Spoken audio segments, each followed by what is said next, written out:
pour la lutte. Sinon, ça nous apporte au SmackDown du 9 août. Appréciation générale, comment on a aimé le SmackDown de ton côté? J'ai bien aimé, encore une fois, premier SmackDown après SummerSlam. Il y avait beaucoup d'appréhension, beaucoup d'histoires qu'on attendait de voir qu'est-ce donc qui allait se passer par la suite de tout ça. Ouais. Là, on a commencé avec tout de suite C'est Cody Cody qui a ouvert dans le show. le SmackDown. Il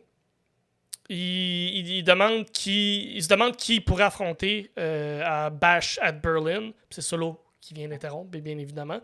Imagine Randy Orton arrive. Il va aller chercher les 2 titres, ça aurait quand même été badass. Mais non, c'est Solo qui vient d'interrompre, qui rentre avec Tama Tonga et Tanga Loa, avec le collier du Tribal Chief qui va avoir de l'importance à la fin de l'épisode. Qui sont encore avec les plates de DIY. Ah ouais, j'ai hâte. Détails, là. D'habitude, ils sont peut-être que ça allait changer. C'est encore les plates de DIY. Oh, j'ai pas remarqué. Bien vu. Là, c'est quand même drôle parce qu'on a vu Tangaloa qui s'était blessé à l'œil. Fait que là, il avait été remplacé par Jacob Fatou dans le match par équipe. Ils ont gagné les belts. Là, c'est Jacob Fatou qui se blesse. Puis là, c'est lui qui est rendu avec la belt. Puis encore l'œil patch. C'est drôle. Ouais, Tangaloa, pauvre. Il pourrait prendre sa retraite. Puis personne va s'ennuyer de lui. Mais c'est Solo qui est dans le ring qui accuse Roman Reigns d'avoir volé le titre, littéralement. Mais Cody qui lui dit que c'est pas de la faute de personne, sauf la faute de lui-même, il s'est fait piner, finalement, dans le match. Fait que c'est Cody qui fait que, ben non, t'as pas le droit à un rematch, t'es piné dans le ring, 1, 2, 3, fait que t'as pas le droit à ton rematch. Les 3 s'approchent pour faire de l'intimidation. Faites pas ça, les jeunes, c'est pas correct l'intimidation. Et c'est Kevin Owens avec son ami La Chaise qui vient l'aider et égaliser un peu le jeu. Après tout ce brouhaha-là, Kevin qui sur son départ, qui veut s'en aller, mais Cody qui veut lui parler de quelque chose de malaisant. C'est comme, OK, parfait, malaisant. Je sais pas si je veux l'entendre. Pourquoi vous dites ça à la télé? C'est weird. Puis Cody qui a finalement juste une chance au titre à Bash at Berlin. Puis qui est comme, ben là, je mérite pas de temps. Puis il y a des chants You deserve it qui sortent. Fait que oui, Kevin Owens qui le mérite. Et Cody qui dit qu'il va aller voir Nick Aldis pour officialiser tout ça. Puis c'est officiel finalement. J'aime l'angle, genre de voir comment on va développer tout ça, avec le Bloodline qui est là, avec Kevin Owens, avec le titre. Fait que toute l'histoire, tout ce qui tourne autour de ça, j'ai hâte de voir comment ça va être développé. Parce que là, c'est pas juste Cody qui veut offrir une chance à Kevin Owens. Le backstage, Kevin Owens s'estinait avec Nick Aldis. Nick Aldis, il a dit écoute, j'ai Roman Reigns aussi qui m'a demandé une chance. C'est ça. Je peux lui donner. Puis là, Kevin Owens, tout d'un coup, il est plus en tabarnak si Roman Reigns a la chance au titre que n'importe qui d'autre dans le locker room. Puis Nick Aldis juste, gars, j'en ai un candidat, là, c'est toi, puis c'est tout. Voilà. Ouais, alors, c'est super bien fait là, dans le segment qui est venu plus tard. Là, wow. J'ai vraiment, vraiment aimé ça, ce petit bout-là. Puis Cody contre Kevin Owens, ça peut pas faire un mauvais match. Là. C'est impossible que ce soit pas bon. Un face contre face ou on va avoir un turn? C'est ce que je me demandais. Ouais. Je pense qu'on va garder ça face contre face, puis il va y avoir des interventions où il va y avoir du focaillage autour de ça. Là. Je pense pas que personne peut tourner présentement. Quand je l'ai écouté vendredi, sur le coup, mon feeling était comme, bon, c'est beaucoup trop obvious qu'il va y avoir un autre turn de Kevin Owens. Mais là, avec du recul, je me dis que ça vaut pas la peine parce que c'est tout le temps ça qu'ils font anyway. Fait que... Ça va dépendre vers où on s'en va aussi pour Survivor Series. En même temps, y a-tu trop de face? Je sais pas, mais je pense pas qu'ils vont tourner avec Kevin Owens pour ça. Là. Ça m'étonnerait bien gros, mais tout ce bout-là, tout le début et tout le segment qui est venu aussi après, c'est tout très très bon. J'ai noté dans le match Street Profit contre A-Town Down, il y a un genre de gros plan séquence de 3-4 minutes. Fine, c'est beau, c'est le fun. Mais moi, ça m'a fait un peu perdre le momentum du match. Il y a une nouvelle production depuis quelques mois qui est à la WWE, puis c'est le fun. Des beaux plan de caméra. Mais là, pour ce match-là, moi, j'ai comme perdu un peu l'intérêt du match, qui était quand même un bon match. Mais ce gros plan séquence-là, 3-4 minutes, puis après ça, il y a eu le finish. Ça m'a fait un peu perdre l'histoire ou l'idée du match. Je sais pas si toi, t'as remarqué ça. Moi, j'ai aimé ça. OK. Parce que l'angle de caméra, ça fait pas longtemps qu'ils le font, là, sont comme. C'est le Ouais. caméraman est à l'intérieur du ring, il filme entre les deux cordes, En dessous de la première corde. Là. la 2 et la 3. Il filme comme de côté.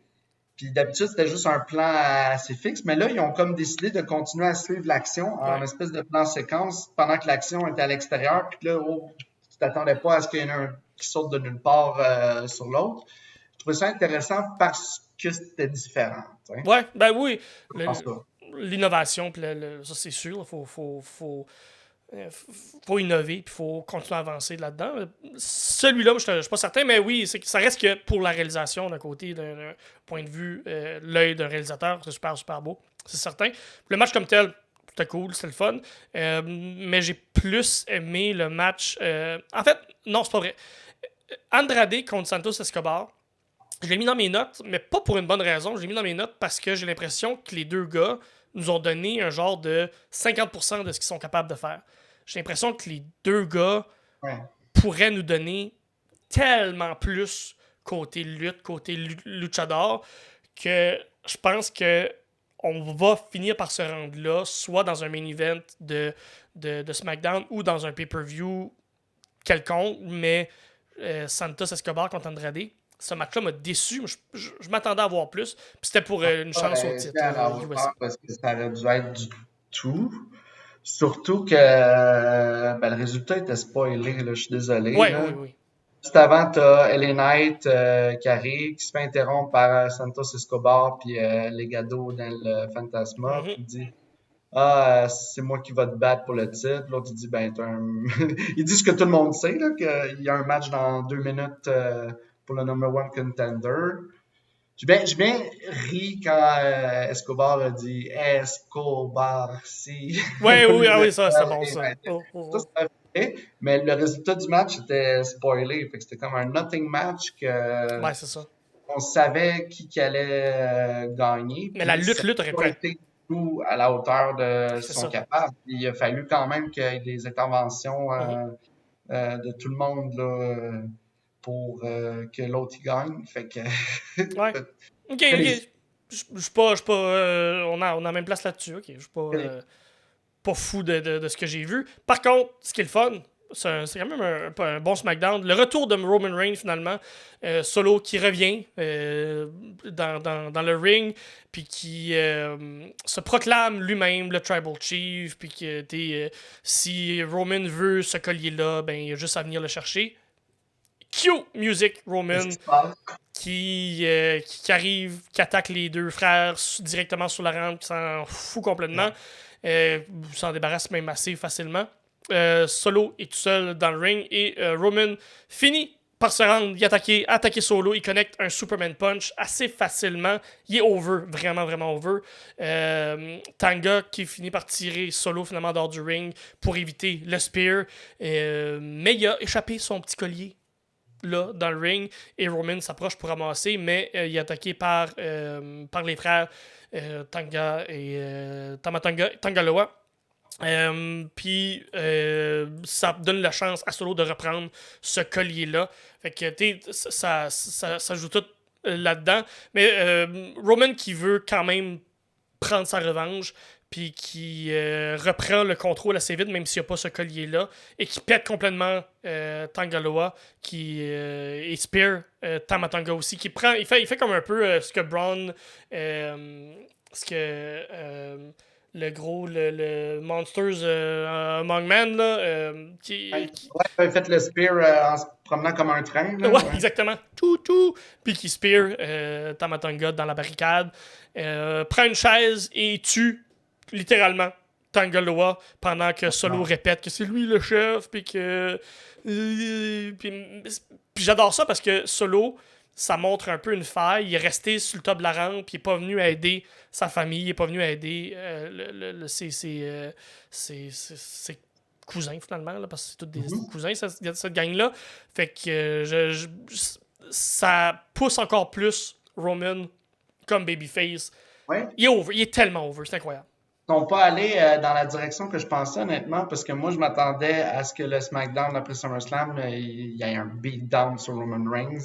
Ouais. Mais ils sont pas allés dans cette direction-là tout de suite. On le bâtit comme fort. Ils l'ont gardé très fort, exactement. Ils l'ont gardé très fort, ce qui est très bien. Dans l'équation, il y a un Jacob Fatu qui est blessé. Ouais. On a souvent parlé, tu sais, que le fait que là, ils n'ont pas eu d'altercation ensemble, les deux, c'est une bonne chose parce que ça protège les deux, présentement. Donc, on va voir si tu grave, si tu pas grave, si tu exagéré pour le garder off TV quelque temps. Ouais, c'est ça. Parce que j'ai l'impression que tu peux pas montrer un Jacob Fatu blessé à la télé. Là. Faut que tu le gardes fort, faut que tu le gardes dominant. Fait... Là, t'as un Ikuleo aussi qui est signé puis qui s'en vient. Ouais, c'est ça. Je pensais qu'elle allait profiter du fait que Jacob est blessé pour l'amener. Ils sont pas allés dans cette direction-là non plus. Ikuleo, c'est fucké parce que il y a tellement, sans faire de mauvais jeu de mots, mais une face de babyface, il y a tellement pas l'air menaçant, il y a tellement l'air gentil. Juste à lui voir la face, à voir la personne qu'il est, une grande échalote qui lutte super bien. Je sais pas. Puis là, je sais pas quel côté on va l'apporter non plus, mais oui, on aurait peut-être pu prendre l'opportunité de le mettre du côté de Solo, vu que Fatu est plus là. Mais SummerSlam, pas SummerSlam, mais Survivor Series n'a pas le choix d'être Bloodline contre Bloodlines pour le head of the table. Ça n'a pas le choix. Ça n'a vraiment pas le choix. Est-ce que tu avais noté autre chose pour le SmackDown du 9 août de ton côté? Ouais, j'avais une couple de petites affaires. Shoot! Alright. Il y a un moment où on a vu backstage Tiffany Stratton qui est en train de préparer le party de festivité de Nia Jax pour sa victoire. Ouais. Ça a été annoncé que ça va avoir lieu la semaine prochaine. J'aime bien le look avec la petite sacoche valise. Là. Ça nous fait oublier là, que c'est pas juste une sacoche, là, c'est bien plus important que ça, puis il y a un contrat là-dedans, puis tout, puis ça avec son personnage, c'est super bon, puis comme je pense que vous l'avez mentionné, si on te fait une valise à ton effigie, ben oui. Tu ne pas cacher tout de suite. Ça va te faire un bout, là, ouais. Exactement. Mais là, moi, j'ai une prédiction, parce que là, je lis entre les lignes, là, il nous prépare justement la célébration de Nia la semaine prochaine, là, de Queen Nia with Princess Tiffany. Ouais. Moi, je pourrais me tromper, mais il y a une Charlotte Flair qui est sur le bord de revenir.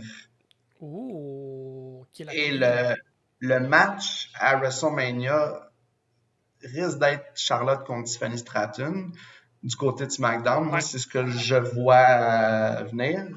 Avec une Tiffany qui va être championne à ce moment-là parce qu'elle va avoir caché. Ouais, je suis d'accord. Est-ce qu'on amène tout de suite Charlotte la semaine prochaine, justement, pour la mettre contre Nia, puis tout de suite la mettre dans le picture, puis mettre un peu dans tout ça, ou on va juste faire le classique de Bayley qui revient, qui vient se venger, puis qui interrompt la cérémonie, puis tout, puis là, un tease de Tiffany va-tu cacher parce qu'elle est à côté de la championne avec sa valeur, en tout cas. J'aime ça. J'aime ton fantasy booking. Puis on fait longtemps qu'on l'a pas vu, là, Charlotte, puis elle fit très, très bien. Ça ferait un tabaslac de bon match. Là. Ouais, j'aime ça. J'aime bien ça. Moi, je pensais que tu t'en allais vers le Chelsea Green qui allait venir interrompre. Là, on allait avoir un tag team match Piper Green contre Jax et Stratton, qui va peut-être arriver éventuellement, parce qu'on le tease aussi un petit peu. Donc, ça reste à voir. On va voir ça cette semaine. J'ai remarqué qu'il y a plein de clans de... Même à Raw, là, il y a plein de clans de filles qui sont 3, mais qui se battent pour les tag teams de filles. T'as-tu remarqué ça? Oui, c'est vrai. Parce que t'as Cargill, Belair puis Naomi. Ils viennent se backer quand une est dans le trouble. T'as le Unholy Alliance, les championnes avec Blair Davenport. C'est vrai. The Damage Control, t'as le clan de Baszler, Starks puis Deville. Ouais. T'avais aussi le clan de Lara Valkyria avec les deux gymnastes là, que je me souviens jamais de leur nom. Mais c'est ça, c'est comme tous des clans de 3 C'est qui se vrai. battent autour des titres par équipe. C'est vrai. Je sais pas trop ce qu'on s'en va avec ça, mais regarde, Des titres trio pour les madames. des titres trio pour les madames, ouais. Mais on n'a jamais eu de titre trio de Ouais, points à la c'est ça. WWE. Je sais pas. C'est pas. Ah, ben c'est Toi, vrai, tu me c'est sors- une belle.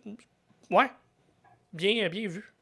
J'ai bien aimé qu'il y ait un vidéo package pour souligner le décès de Kevin Sullivan. Ouais.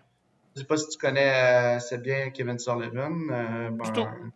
ancien lutteur très reconnu pour ses qualités de booker Ah, aussi par la suite, qui est malheureusement décédé. Puis je trouvais bien qu'ils n'aient pas juste mis une image avec les années, là. Ils ont vraiment montré une vidéo pour nous montrer c'était qui.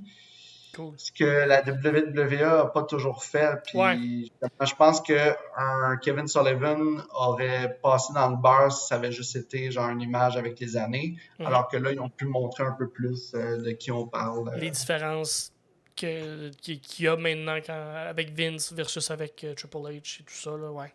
Ouais. Puis finalement, ben ça, on en parle tantôt, là, Giovanni Vinci, l'ancien d'Imperium, qui là, Mhm. un vidéo package qui revient supposément à son ancienne gimmick qu'il avait à NXT C'est ce que j'ai avant cru d'être à comprendre, ouais. Imperium. Une espèce d'Italien riche qui habite à Vegas. Puis je sais pas trop où ça s'en va. Là, on l'a C'est un. carrément enlevé des pattes d'Imperium qui sont à Raw de Mhm. toute façon. Là, on l'a shippé à SmackDown. Un bon mid, low card, mid card, ça pourrait être le fun, là, dépendamment de avec qui feud et tout ça. Fait que, ben hâte de voir. Ben hâte de voir.